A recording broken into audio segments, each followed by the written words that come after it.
thank you everybody for taking the time to come out tonight. And if I pause for a minute, just because there's people I'm letting into the room. So a few things we just wanted to go over. I wanted to share with everybody to see where we're at. First of all, just to cover our normal neighborhood safety to-dos, things that we can do that help make our neighborhood a little bit less likely to be, less interesting for those that want to do break-ins and stuff like that. So things that we can do, as you already know, most of you probably turn on your lights at night, outdoor lights, front porch lights, backyard lights, including those. We have some side lights that we have that are battery operated, motion detection that'll pop on the side of the house, both sides. And that just, it's one deterrent, keep everything well lit. Make sure, of course, your car doors are locked at night. That's part of the 9 p.m. routine, as you see. So turn your lights on, lock your doors, lock your house doors. Make sure you lock your garage door, bolt lock the door to your garage. That's another entry point to your house. And of course, get your mail as part of your routine. You don't want to leave any mail out there because they potentially could take that and get private information. So we want to make sure we're doing those things. Other good things to do would be keep your first floor windows closed. Of course, we're not having a problem with that now because summer's kind of faded and I don't think anybody's leaving their windows open, but make sure that they're also locked because you can still open the window if it's not locked. So first floor windows locked and closed. Draw your curtains at night. There's no reason for people to see into your house and see where everything's located and stuff like that. Another thing is to be aware of is to keep your valuables out of sight. So kind of like what we do with your car, right? If you're out in your car and you're carrying a laptop or something, or you have a purse or a bag or a backpack, put it into your trunk if you're not taking it with you when you leave your car, because it's less likely to have somebody that's wouldn't want to break in and grab that. So keep the valuables out of sight. Coda, stop it.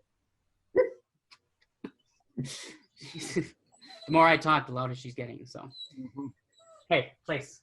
You need a place. Okay. So let's see what else. Oh, keys. Your keys. Make sure, like we used to keep our keys by the door, right? By the door that we go out to our garage. So bring your keys upstairs at night next to your bedstand. So keys, laptops, purses, phones, everything next to your bed, so you have that not on the first floor. In the event somebody does get into the house, you can save yourself a little bit of heartache on that. We did talk about the 9 p.m. routine signs. We are looking to get some more of those printed. When I do have my hands on those, I will let you guys know. And you can message me if you would like one, and I'll get that coordinated so you can get one of those. It'd be nice to have a few more of those around our neighborhood just so people are aware and reminded. It's a good reminder, right? Of course, 9 p.m. is probably gonna be more like 6 p.m. because it's like dark by 6 now. Yeah. Halloween, I wanted to touch on that a little bit. Halloween is, coming up on this weekend, and City of Madison has not basically said not to do it. They did come out with some guidelines, and the health department had issued these. I will show you what I have here. I'll share my screen. This is one of the tips that they brought. It's, trick-or-treating with people that you live with. So I recommend you not to go out in groups of large groups. Just try to stick it to small groups. Stay with small groups. Trick-or-treat in your neighborhood. Obviously wear a mask when you're out and about, and to try to keep that social distancing. If you're handing out treats, they do recommend putting a bowl outside, and helpful if you put it at the end of your driveway or place where it can't be, a little bit easier to get access so people aren't as close and crowded together. I did see some interesting people creating candy chutes. That's another option, a chute that drops the candy down and kind of distances it to you. That's another option you can look at doing. Just be mindful of, we are still in the middle of a pandemic. I know it feels like it's been forever and we're kind of getting used to being in a pandemic, but we do need to be aware that we're still social distancing and trying to avoid the spread of that. So try to do what we can to do that. They also recommend putting some hand sanitizer out there if you can. And one of the things I kind of chuckled at was letting the candy sit a day or two. I don't know if your kids are gonna go for that one, so, but what can you do? So that's just something I wanted to share. We are gonna put a bowl out on our house. We usually give out candy, so it's kind of unfortunate, right? You only get so many Halloweens as a kid, so it's kind of sad for the kids. We want to still try to provide some method of them to enjoy that while they still can and reach the age of like, I'm too old for that. Let's see. let somebody in here. So one of the things I wanted to bring up too, in addition to just being safety and awareness, there has been some incidences at grocery stores, parking lots, shopping mall parking lots, where people are distracting people unloading their car, unloading their valuables into their car or their groceries or bags, and then attempting to steal the purses and stuff like that. That has been happening. So it's a really good idea when you're at the store, unload your purse into your car first before you do anything else, or your backpack or valuables, and then keep your head on a swivel, kind of looking around, be aware of who's around you. If there's somebody loitering around, make eye contact with that person. If somebody approaches you, don't be afraid to tell them like, hey, get away from me. I don't want you, especially at night. Don't be afraid to tell them, hey, get away from me. I don't want you near me. It's not the time to be polite. It's the time to just, make eye contact and let them know I don't want you coming close to me. So don't be afraid to do that. I know we tend to be really polite, but my wife owns the Elite Nail School here over off Fire Road, and we have students, female students that have been approached and get approached at night when they're leaving the class, and she has to tell them too, like, don't be afraid to be like, just don't approach me, don't come near me, I don't want to talk to you, and kind of overcome that urge to be polite, right? So it's okay to do that, just so you guys know. Officer Payne, I don't know if you want to jump in on that a little bit. Yes, I just read a report that was disseminated internally at the police department, and I believe we're up to almost 20 of these grabs, if you will, and you're giving the right information in terms of making sure you're paying attention. When I walk out of a store, the first thing I'm doing is looking left and right to see who's around each corner of the doorways, just to be aware. I'm not a paranoid guy. I also have something going for me that if you're a 135-pound female, you don't have. I have weight, and people aren't going to just be very apt to want to try me. So I have an advantage that's kind of built in. If you're a smaller framed person, female, and a lot of these have been female-related incidents, you have to do, what Gary's talking about. You have to really be cognizant of what's going on, and it is not the time to be nice. Being random people walking up to you in a parking lot, that's not a nice thing to do in the first place, and that's kind of how you need to frame it in your mind, if that helps you to do what's going to be in your best interest. But everything Gary said, I agree with, and I don't know if I could even add any more to it. You did a good job on kind of laying it out there. Thanks, I appreciate that. This is Officer Payne. He's one of our neighborhood police officers that helps keep an eye on things for us, and I'm very grateful that he's here tonight to help share his thoughts and feedback on things. So if you have any questions, we'll have a time at the end. You can ask questions as well. So basically just be alert on what's happening around you. That's the biggest thing right now, especially you're walking through the neighborhood.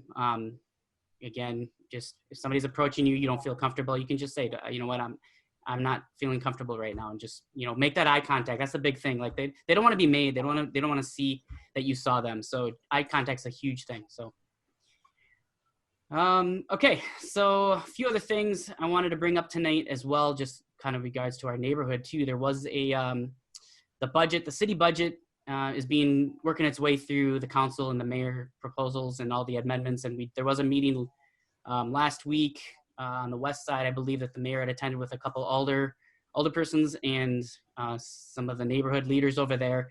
I had attended that, and I gleaned just a few things off of that. It was a lot of, I don't know, if you're an accountant, you probably enjoyed it a lot more, but for the rest of us, it was a bit heavy. But it's important that we understand where our tax dollars are going and how the city is making decisions on things. So obviously with this year with COVID, the city's facing a very large shortfall, $25 million.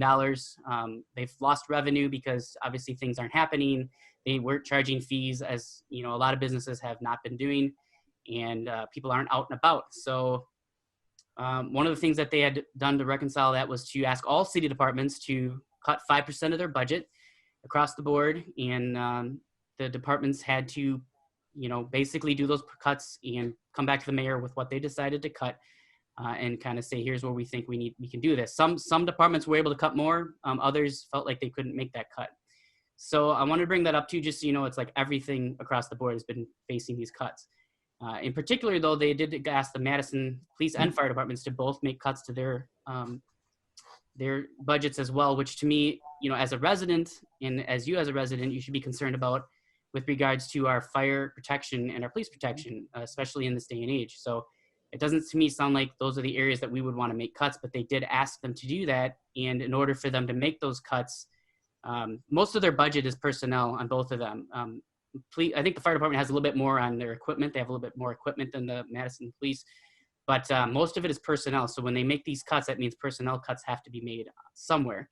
And they've asked both the police and the fire departments unions to open up the contract renegotiations, which have been closed and set. So, and I believe the fire department union had opened their contracts for renegotiation, I believe, and the Madison Police is still, I'm not sure, I haven't heard yet if they're going to.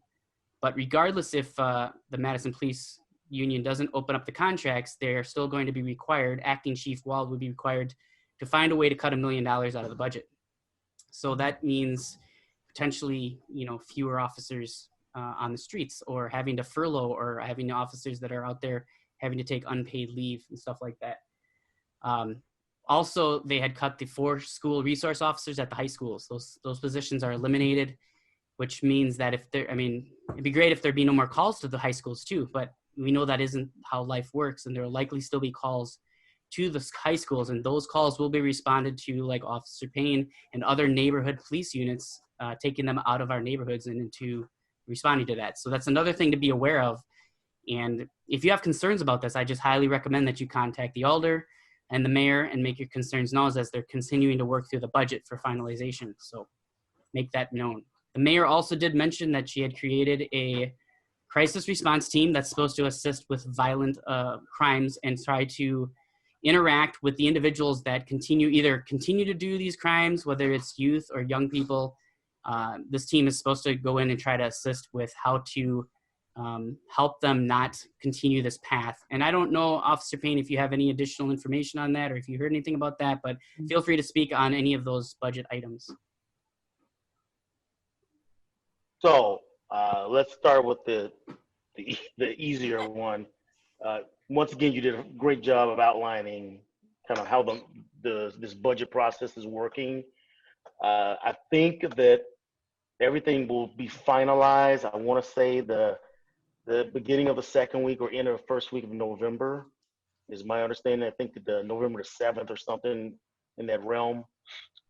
So once that date has come and gone, that's when, based on my understanding, the chief of police will make his decision about where we're going, because a number of things were brought up at that last budget meeting. I know that there was a COPS grant discussion that was brought up, and I think that was shot down. I think the vote was like 4-2 or something to that effect. And those were guaranteed federal dollars, at least in year 1 and I think year 2.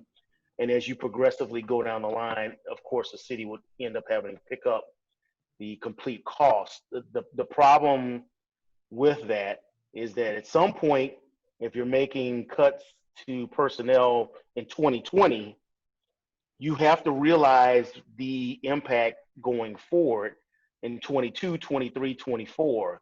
So you can kick the can down the road if you wish, but there's some realizations that are going to definitely come back to, I think, bite the city in some way or another. So these are the things that you just kind of need to know. I think there are lots of initiatives out there, and it's not my job to say what's better or not. The community crisis response team, I don't know much about. I mean, I've heard as much as what Gary presented in terms of what the idea is, and I'm all for creative thinking, but I also am a pragmatist, if you will, in terms of I've been doing this job for 25 years, and I know officers are running from battery to disturbance to robbery to high-speed chase. I mean, these calls are just recurring, and it's a cyclical thing that just doesn't really let up. And we've seen numbers, of course, go in the wrong direction, at least in 2020.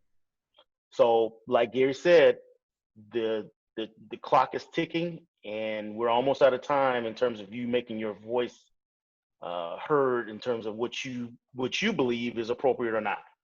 And once again, I do not tell people what they should do, but understand that I believe, last thing I'll say, and I'll be done with this topic, I believe that if the cuts that are seemingly being pushed in the direction of the police department are our realization, it will impact the degree and level of services that all residents will get. And the reason I say that is we're talking about pure mathematics here.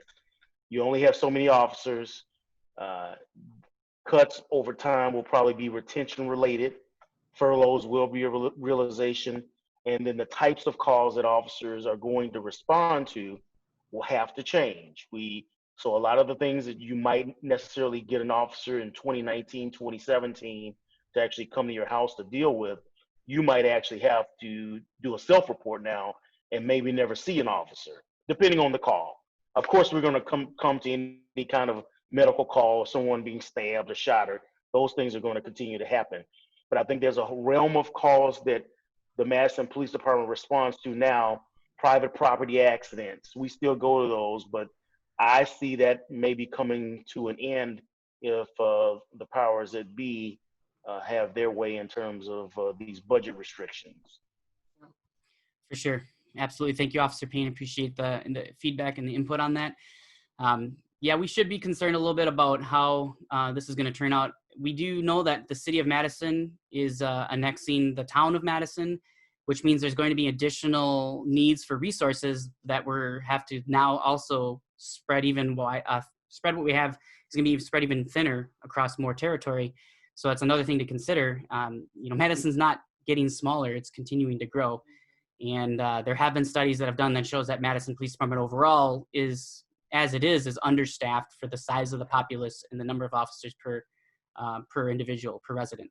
So I'm very concerned with the movement of this with the mayor. So make sure you let your alderman know. Of course, in our district, it's Alderman Samba Balda, and then the mayor. Obviously, we know the mayor. So you can reach those on the City of Madison's website. You can email them directly and let your voice be known. So that's the best thing that you can do with that. Well, yeah, I was going to say, but Gary, I thought isn't that the reason why the police chief retired?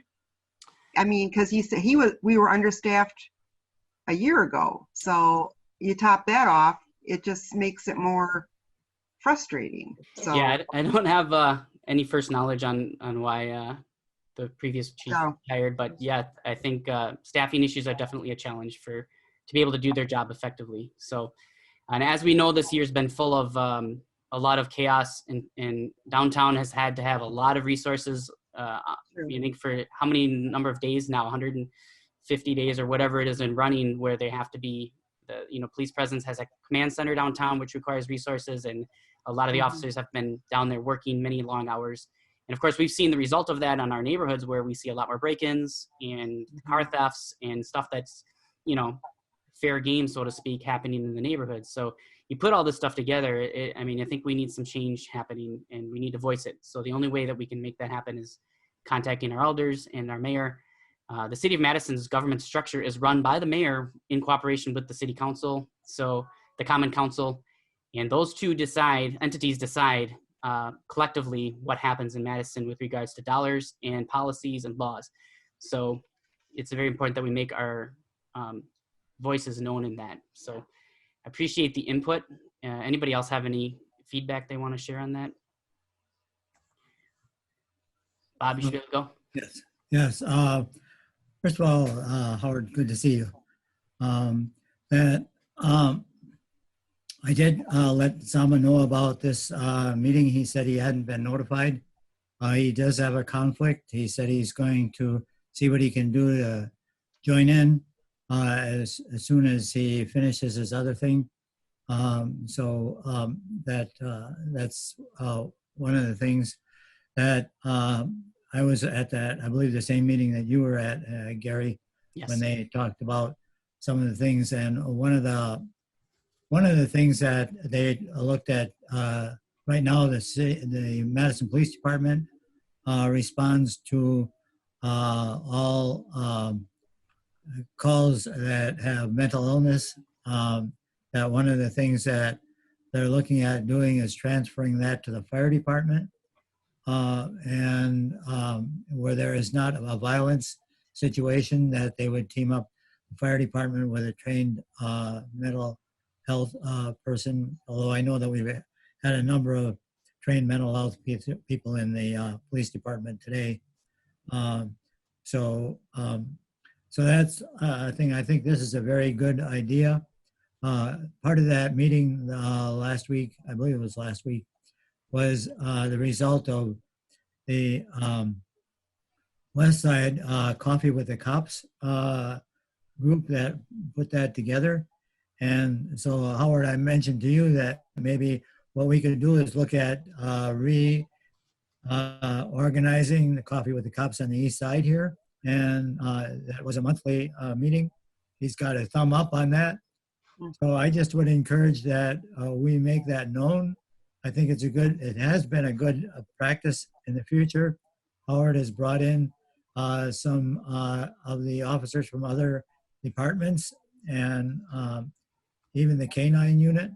And it's been helpful to me to know what was going on. I was a little bit delayed in getting into this one.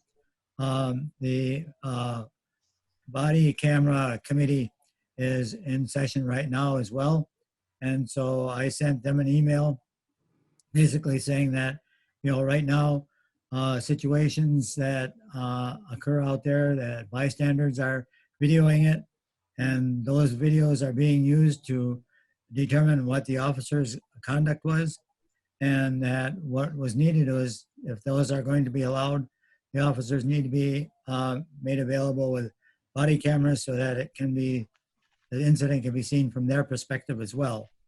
The outside cameras cannot detect whether or not a suspect or a person is drawing a weapon or whatever. The officer has that awareness and makes decisions based on that. And so we need to do what we can to support our officers and to make sure that our community, at an earlier time when they were talking about defunding, that I sent an email out to all of the alders and saying, I think that after this, when a 911 call comes in to the call center, that what that call does is get dispatched to each of the alders that are in that area to let them take care of it.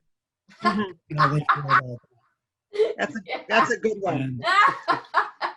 and so I like that too. I think their tune would change after a while because I don't think they want to have to deal with some of the things that the officers have to deal with.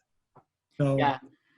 We just need to be a little bit more vocal and a little bit more in watching what's going on.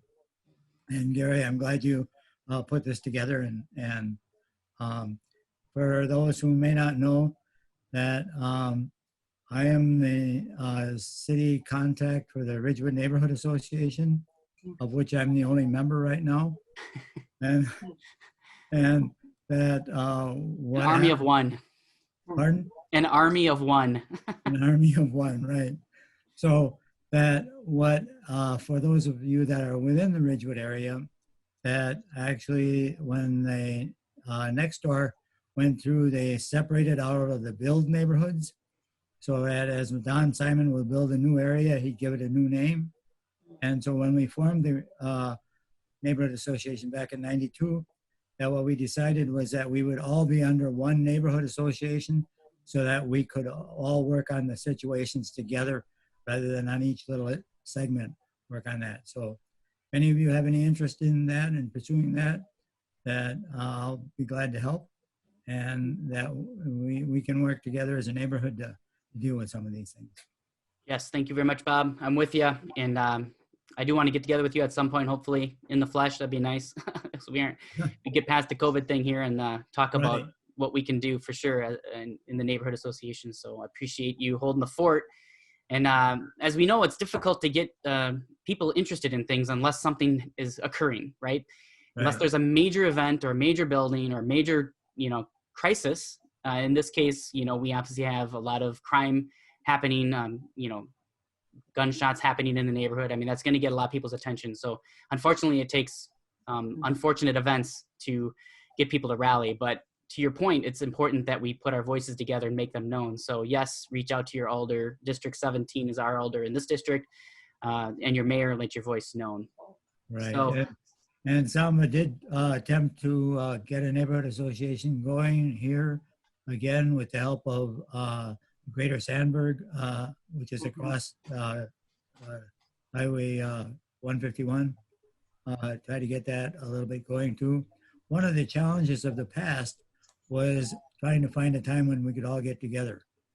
And that I think with Zoom now, right, that takes a lot of that concern off of it because we don't have to go anywhere. Yep. You know, we can get together and exactly. at the meeting that they had last week or whenever, that they had over 100 and some people on that Correct. Zoom. So Wow. it was an interesting thing. There's like 125, I think it peaked out, or 126 it peaked out as. So even once we get to the point where we can get back together and, you know, and meet with people, we still should leverage Zoom for those that can't make it, because you can just Right. open it up and keep it going. So I Right. totally am on board with that. And speaking of, also one more thing I just wanted to bring up tonight, and then we can do open questions or comments as well. One other additional thing I want to bring up was that there was in the news recently the proposed permanent men's homeless shelter that was set to go into the former daycare center, and the seller did pull out on that deal, and I was concerned about it because obviously that's where our nail school is, and there's a lot of businesses right around that exact facility that you know, cater to younger women in general, and we already have some challenges in that immediate area with the motel that's there. There's some drug issues in that area. And there's already homeless people and panhandling happening and approaching the women as is. So it's one of those things where I felt like that was not a very good location, and that was sponsored by our alder for that location. So I emailed him to find out, you know, what the thought process was behind that, because I want to understand first and then also make my voice known. But it seems to be they punted it because the seller has then withdrawn from that. So it's those types of things. I think if we're not aware, I mean, I'm assuming there was definitely conversations about that that Samba must have had, but I was not aware of those conversations or the searches in the last 6 months. So it's just really, the burden does fall upon us as neighbors to kind of group together and have events like this, which I intend to continue doing on a regular basis with these Zoom meetings where we can just get together as neighbors and talk about safety and awareness and city issues that are affecting us, just because it's so difficult to know what's going on. However, with the Zoom, you know, everybody being with COVID and Zoom now, we can actually get a lot more, I think, information than we used to. All of the city meetings are now Zoomed. You don't have to go to the cable channel to watch it, the City Eye, Madison Eye, or whatever it's called. And everything Zoomed is available on the website to be able to watch live or also catch afterwards. So that's one of the goals that I have with this, is not only to keep our awareness up of safety and security in our neighborhood, but to band together, get to know each other a little bit better, and keep each other up to speed. Some of us hear things that others don't, and we want to keep it up to speed with what's happening in the neighborhood. And I feel like the Nextdoor app also has been helpful in disseminating information and having dialogue. Right, and to add to that, those of you who may not know how to find out about the city meetings, that if you go to the City of Madison, and that there is a link under City Hall that will show all of the weekly meetings and give you agendas, and that what you can do is you can register to speak or comment, post comments if you want to, and so that's a way of participating as well. Absolutely. And that covers the topics that I had for tonight. And I did record this. I'm recording this meeting, so I will post it out on Nextdoor for those that couldn't make it, because there was a good amount of interest, but obviously things come up and not everybody can make it. So it's good to get this information out there. And I want to hand it over to Kim if he's willing to willing to talk. He also is a great leader on the east side here with awareness and safety in the neighborhood project. And I just want to give him the floor to talk about anything that we'd like to cover, including the events that I talked about or observations that you have. So Kim Ritchman, take it away. Well, thanks, Gary. And I coordinate the Good Neighbor Project, which is a program of the Madison Police Department. I coordinate it in what we call Buckeye-Grove. Originally, it was just going to be Elvium. I live in the Elvium Neighborhood Association near the interstate and Cottage Grove Road. And it expanded very quickly in December. I went to a home safety night that Officer Tyler Grigg presented with Wendy Reichel, who is in charge of the Midvale Heights Good Neighbor Project, and Joe Keys runs the University Hill Farms Good Neighbor Project. And I started it, I went home that evening from the presentation and I told my wife, I'm gonna do this. And the next day I posted something on 6 or 7 neighborhood association Facebook pages.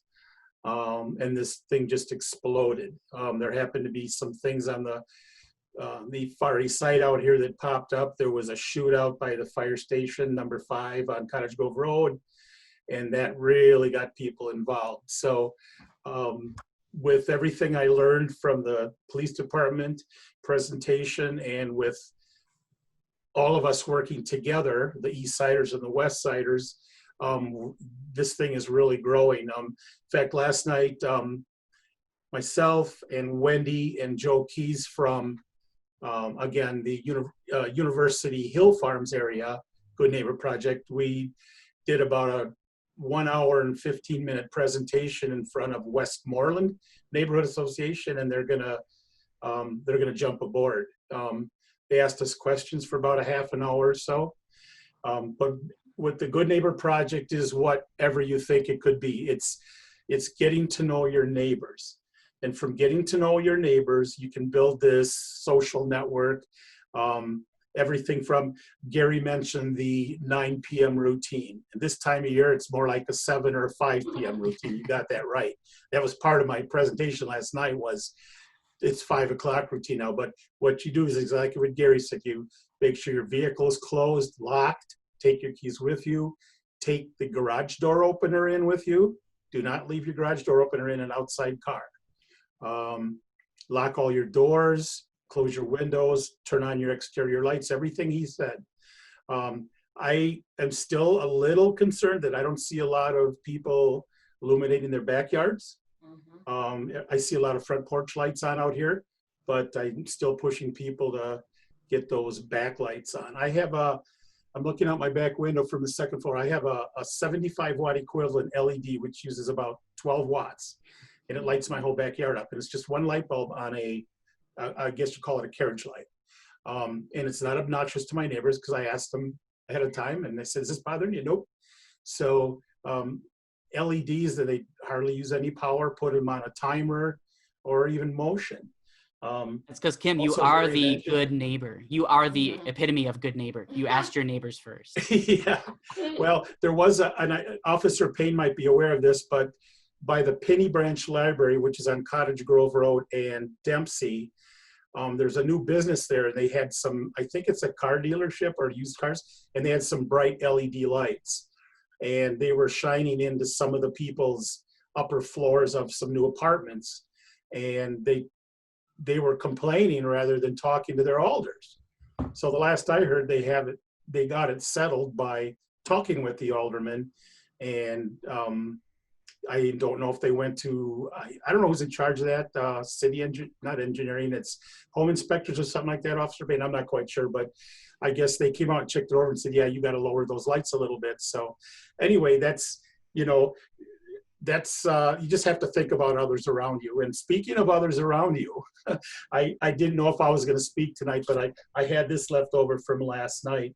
One thing to mention, it's called the 9 house. Let me see if I can get this right. Yeah, you got it. This is the 9 house model for everybody. So you are in the middle. So you have a house in the middle, and depending on where you live, obviously if you're on a corner lot, it's going to be different, but there's usually, I'm in the middle of my block. So I have 3 people behind me. I have 3 people across the street. And of course I have people on either side of me. Get to know those people personally if you don't already. Exchange phone numbers, exchange email addresses.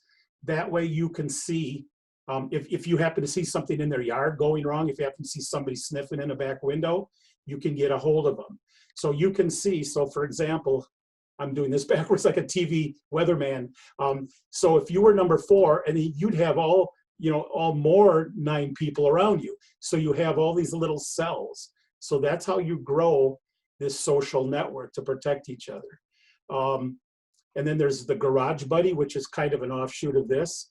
And the Garage Buddy can be any of these people, or anybody down the block. If you have a neighbor, a good friend of yours that lives 3 blocks away, for example, and if they drive past your house every day to work or home from work, and they see your garage doors open at night, they call you, hey, or text you, or even stop in.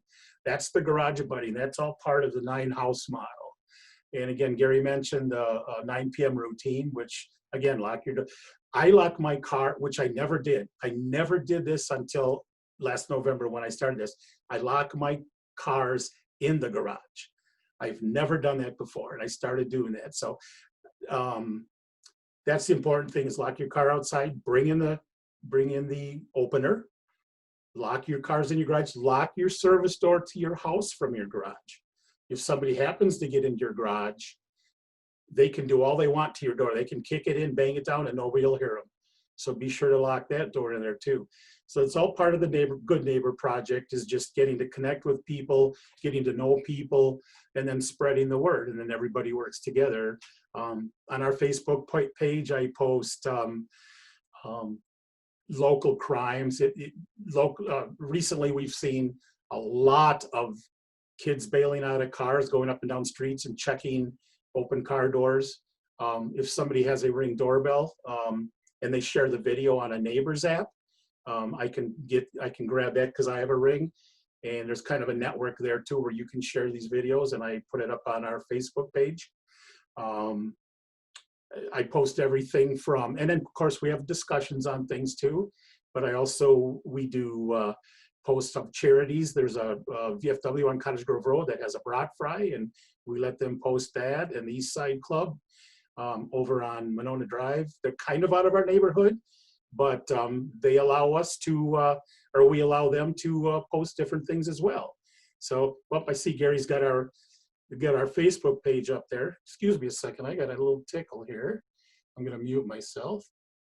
Yep, this is the Good Neighbor Project that he's talking about on Facebook, so you can certainly search for this and then ask to be invited to that if you're interested in keeping up with what's happening. And Kim does a great job constantly updating that.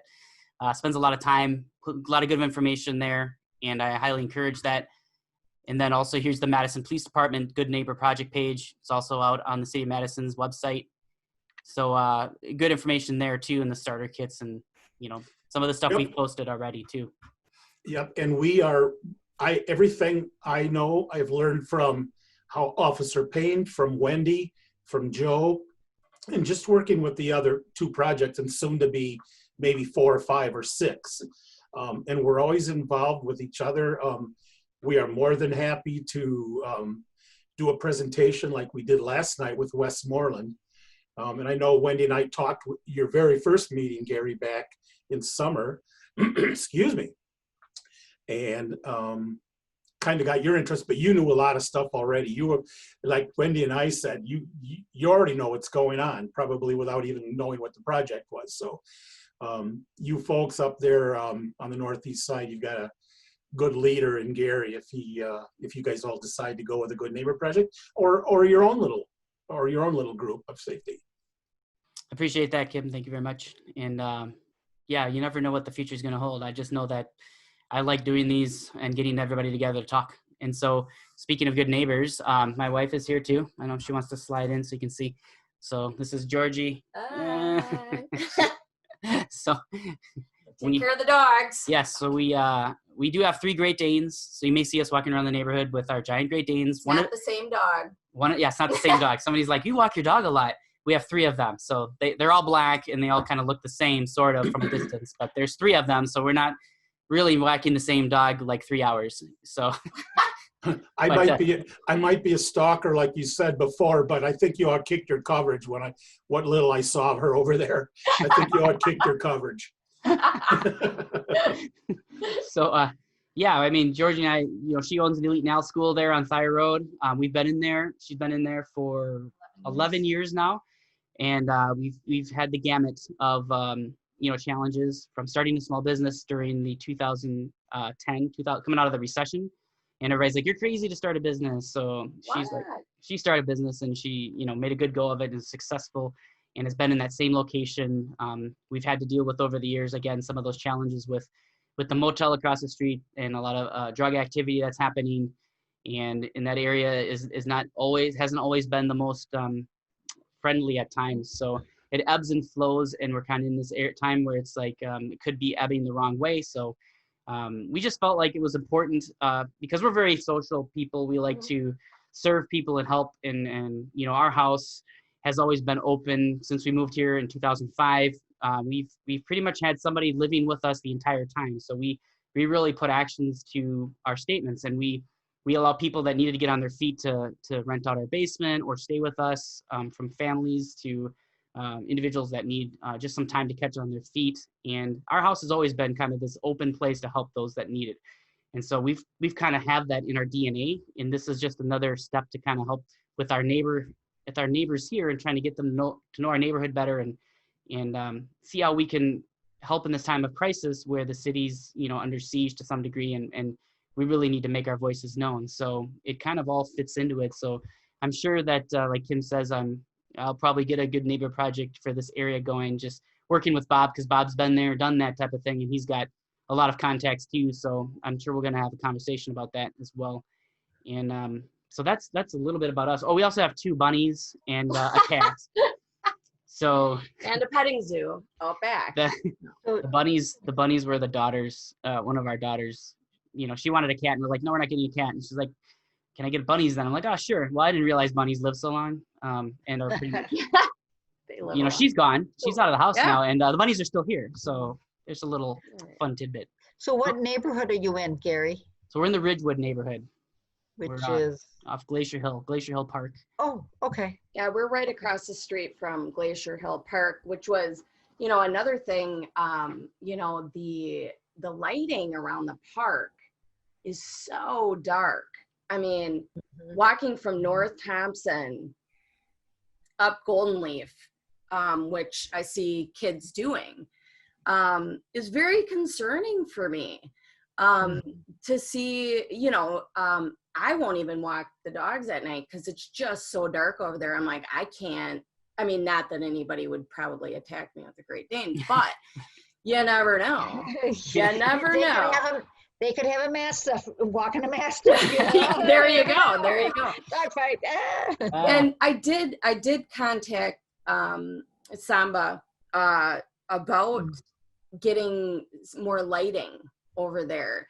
And so he passed it to the city about and asked them, well, first I was like, can we just put in some like motion lights? Like, we'll pay for it. And he's like, well, that's an unorthodox thing for like a neighborhood. Oh, yeah. Funding source. Ooh. So I was like, well, I just didn't want it to be like a financial burden on the city, but like, I get it.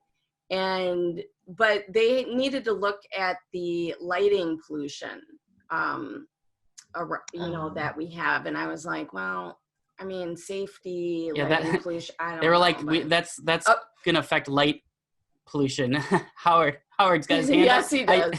Howard, feel free to jump in. You don't have to put your hand up. You can just jump in. Well, real quick about lighting, because I'm responsible for the entire East District. The same question related to lighting in parks has been come up more than once. What the city will tell you is that if you have an existing park and the infrastructure for electricity for lights was not put in when the park was originally built, they will tell you that it's cost prohibitive. This is what they're going to tell you. It doesn't mean that you still should not be asking. I think continue to ask, because I definitely don't like to hear that and that's a beautiful thing that you wanted to pop for the cost, but this is back to what your wonderful husband mentioned kind of in the beginning of this, you pay higher taxes as it is. Yeah. This city has defined what initiatives it wants to spend money on across the board, some of which you probably agree with, others you don't. Mhm. When we're talking about the what I consider to be a basic necessity of lighting a park, to me, you shouldn't be having to even think of coming out of your own pocket for something like that. Yeah. That's something you should definitely be able to ask, and then let's see what the powers that be will say as a result of you having made that request. So I think, we kind of open this whole meeting about some of these initiatives and where these dollars are going, and don't give up on the fact that you are a resident and you're not asking for something that's crazy here. Right. I don't think it's not outside the realm of what's reasonable to have your neighborhood park not be completely dark at night. For God's sake, Right. So I just wanted to get that plug in. I appreciate and it's that south edge of the park, right on Golden Leaf, and there's a bus stop where the kids come up from Thompson and they walk right next to it, and it's super dark. And there's several kids that are, riding the bus that are walking up there alone. And now this time of year, it's super dark by the time they're walking. So it wasn't just like we wanted to see our park at night. But it's a good point, and we appreciate that, Officer Payne, and we will continue to push for that. So again, that's what we have the alder position for, is to get our voice into the city's budgets, into the cities where they spend their money. So Is I that have a across the little street bit of- from, I'm I'm sorry, sorry, Bob. is Go that ahead, across Bob. the street? Sorry. Go ahead. Go ahead. Is that across the street from a sidewalk that fronts homes where you already have some street lights at certain places along that street? They do have streetlights, but the trees are very overgrown, which is beautiful. And then the lights are not the bright LED lights. They're the yellow, I don't know, older lighting. So maybe even just changing those out would be quite handy, or cutting the trees back a little bit.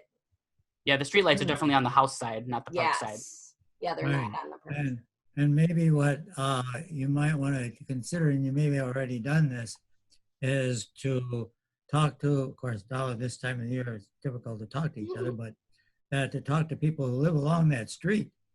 And if everybody gets together Yeah. and makes that request, then that could have a better chance of getting some action than just if one or two people are talking about it. Yeah, that's true. I have a slightly different concern. I actually don't live in that neighborhood. My family does. I live over on Wallbridge and Whitmer, Oh, yeah. right next to Highstead Park. And that road is a lot of cars are sitting there, and people getting out and going to another car, and they coming back to this car. But, I mean, and it's the side of the park, but it's also a street. Is there any, somebody told me before I moved in here that there was a lot more patrolling going on. Now, I understand that they're overwhelmed, the police department's overwhelmed, but I also understand there's lots of gunshots going back and forth between cars. How do I, as a tenant or as a person that lives on the street, how do I get that street to be better monitored? What can I do? We'll pass that to There we Officer go. Payne. Yes, He's we will. the expert. I wasn't sure So- if you were the one. Yeah, so real quick, in Uh-huh. terms of the lighting, you're right, that street is extremely dark. And how do I know that? I was there last night. We were looking for the missing woman. And you found her, thank you. Well, I didn't personally find her, but we were definitely checking that park because that was in close proximity to her house. Yeah, Well, I yeah. got there last night at 9, 10 p.m. and I couldn't see my hand in front of my face. That's how dark it was. So back to your original, and that's why people are parking on both Wallbridge and Whitworth. They prefer the street further away from the PDQ store, of course, or the Quick Trip or whatever it is. But back to your question, how do you get more patrols? One is, I would always tell anybody, when you're trying to get more police services to around your area, your street or whatever, make sure you're sending an official email to the captain of the district in which you live to say, look, this is going on. I'm expecting more out of the police department. We understand, because staffing can't ever change if people don't make the more demands of the police. So you're not making us mad or anything. We want you to make sure you're calling in and say, look, we have some higher expectations out of, we pay all these high taxes and we deserve more than this. See, And when you make those, I can't be that demanding because I know Yes. that you guys have so much on your plate. well, you're on our plate. That's what we need. We need you to be on our plate, but we need you to be an active participant on that plate, demanding what you want. Because guess what? Nothing I've heard here tonight was unreasonable. Yeah. Everybody that said something to contribute here tonight, you're all reasonable people. You're not asking for the moon. You're asking for basic patrol, a basic drive down my street, once or twice a night. And I, like you said earlier, yeah, we know what some of the realities are, and we know politics is playing a big part in what we can and can't do to a certain extent. But we still want people to step up, like Kim said earlier too. Your voice really needs to be heard, and the emails going to the mayor's office. I would always say you can write one email, send it to the mayor, send it to your alderperson, and send it to the district chief, captain. You can send them to all three places with one click of a button. So it's not extra work, and it doesn't have to be a long thing. You don't need to write the Magna Carta all over. Don't write it. Keep it simple. Right. Keep There's a it reason we simple. don't You use got that more to anymore. do than read my stuff.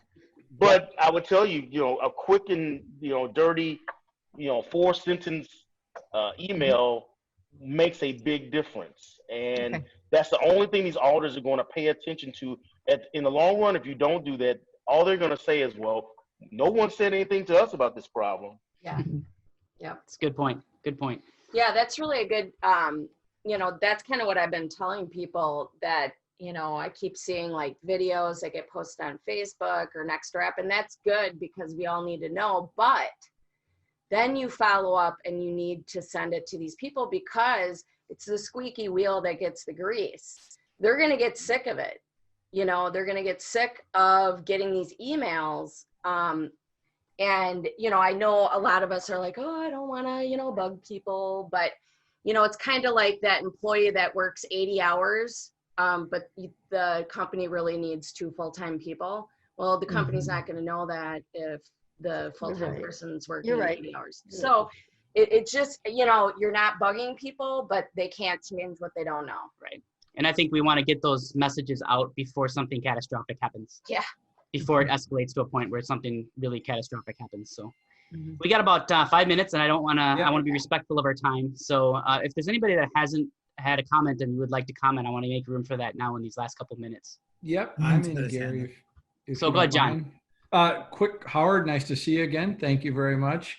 Bob, you may not recognize my name, John Calloway, but a couple of weeks ago, as the sole man standing in the Ridgewood Neighborhood Association, you responded to my email inquiry about wanting to expand my driveway. So thank you so much for being available, and the guy that helped me navigate the city process. I'm just around the corner neighbors. Gary, Georgi, I'd be in your block of 9 there. I live on Merritt Court, so I'm just in your backyard with the Williams, and of course our neighborhood, our court was the one where our neighbors had 2 vehicles stolen a few months ago, and they've installed lighting. I have motion lighting front and back. That was all really helpful. The one question I was hoping, and if I missed it in the first 5 minutes, I apologize, but Halloween trick-or-treating, what is anybody doing? I can tell you that I've polled the neighbors here just today, and our intention is to not do anything. The McHughes around the corner from you typically have one of the biggest Halloween displays ever. And I talked to them today. They're doing nothing. They're keeping lights off. We're kind of in the same boat. I went on the city website.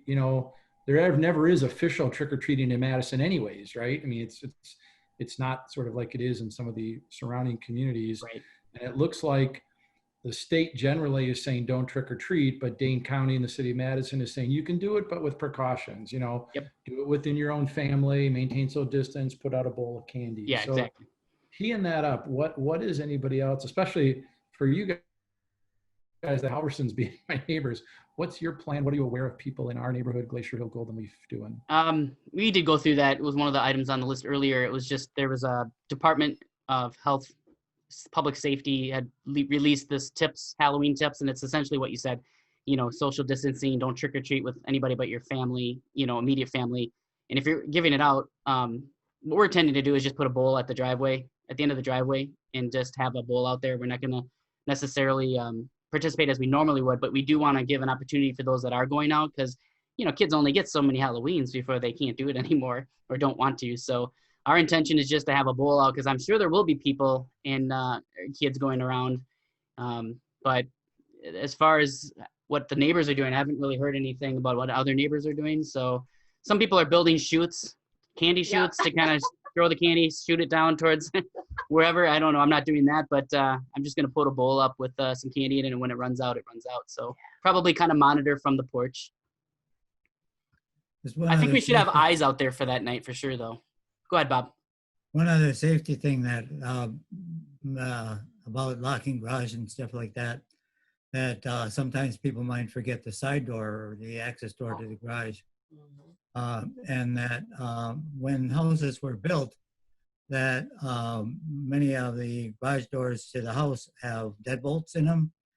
But that what happens is that when they put in the deadbolts, they only used about like 3/4 or inch or 1 inch screws.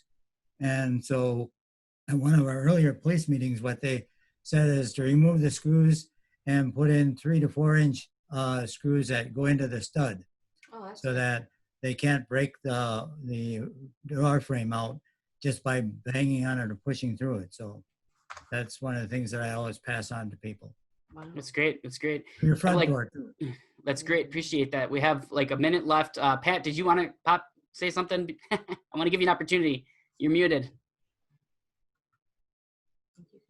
Okay, now I'm okay. Yep, gotcha. Okay, I just wanted to ask Officer Payne, you mentioned that there are 20 episodes of, I think, purse snatching. And I'm wondering where that is. Is that like at grocery stores or Easttown? Yes, I know grocery stores have definitely been some of the more prominent locations. It's happened all over the city, west side, east side. It's not any particular area. Based on what I know, I know that there's a number of detectives, if you will, that are tracking these incidents, and we're hopeful that we're getting some leads, particular of what's been going on. So hopefully we can find these people sooner than later is what my hope is. Okay. So just I think in the interim time, what we were trying to impress upon people is make sure you're not the victim, and just make sure you're not having your. I remember being a kid in Chicago, and my mother's purse was taken from her at least 2 times, and I can vividly remember the bad guy swiping the purse and running off. Just try not to be that victim. Park as close as you can to the doors. If you can't park close to the doors, I'm always trying to park underneath a light in the parking lot, so you're visible instead of the darker parts of the parking lot. Right. And make sure you're looking around. And if you believe me, the bad guy is looking at you probably before you see them, and that's always a bad thing. I know. I think about that. Right. So, but the key is, even if that has happened, you need to make sure you maintain eye contact once you pick them up. And they don't like that. They don't want you staring. They're looking for you to be paying attention to something else or nothing at all. Okay. So that's the big key. And if you don't feel comfortable, go back in the store. Right. If you're closer to the store door, go back inside. Tell someone inside, the person that deals with the baskets, a manager, whoever, go back inside the building. That's not a bad thing to do either. So it's kind of what we're trying to impress on people. I think sometimes people come out and they're still on their cell phone, and they're just kind of oblivious to what's going on. Make sure that's not the time you're distracted. Yeah. Well, yeah. Good points. Awesome. Thank you so much. Appreciate it, Officer Payne, for the information. And we are at time here. So I thank you, everybody, for coming out and sharing an hour of your evening with us and kind of getting to know each other a little bit and sharing what we're seeing and what's happening and getting involved with what's happening in our neighborhood. So I appreciate that. If anybody on here needs anything I can help with, feel free to direct message me on the Nextdoor app. You can certainly send a message there. I think that's how everybody had gotten here. And I'm more than happy to help out with crafting emails or anything you want to do to try to raise awareness of your concerns. So just let me know, and I will post this out on Nextdoor in its entirety as a recording, so we can view it again or share it with your other neighbors that maybe weren't able to make it tonight. So appreciate it very much. Thank you, everybody, and have an awesome evening. Cool. Thank you, you. guys. Thank you all. Thank you.